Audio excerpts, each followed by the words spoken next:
तू मेरा है जुनून, तू मेरी है दुआ, तू इश्क मेरा, तू इश्क मेरा, तू इश्क मेरा। मेरी बात तो सुनो। उस औरत के साथ इतना मिसबिहेव क्यों, मैं तुम्हें बता नहीं सकती। ईशल वो ड्रामेबाज है। She is a fraud। वो फ्रॉड नहीं है कहती।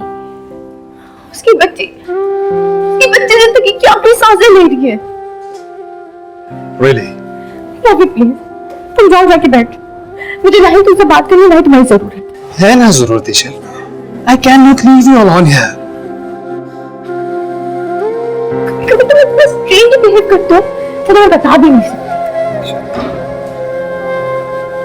कभी तुम गौर से मेरी आंखों में देखो ना, तो सब समझ जाओगे। बहुत हो गया। अच्छा, I'm sorry, मैं मजाक कर रहा था।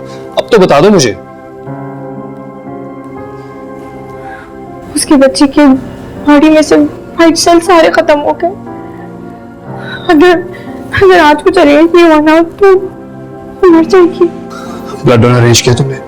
हाँ, वो बस पेमेंट का अरेंजमेंट करना है।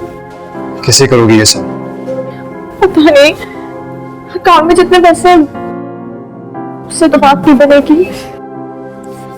चलो ऐसा करते हैं, मैं तुम्हारी हेल्प करता हूँ। नहीं, मुझे किसी की हेल्प नहीं चाहिए। अगर मुझे पैसे किसी से लेने ही होते तो मैं बाबा जान या अम्मी को कॉल ना कर लेती। ये किसी कब से हो गया? मैं हम दोनों प्लीज हेल्प मी, मुझे किसी की कोई हेल्प नहीं चाहिए। ये सब मैं खुद करना चाहती हूँ। अच्छा मुझे बता तो दो, कैसे करोगी यार? At least tell me. मैंने सोच लिया, मैंने सोचा है कि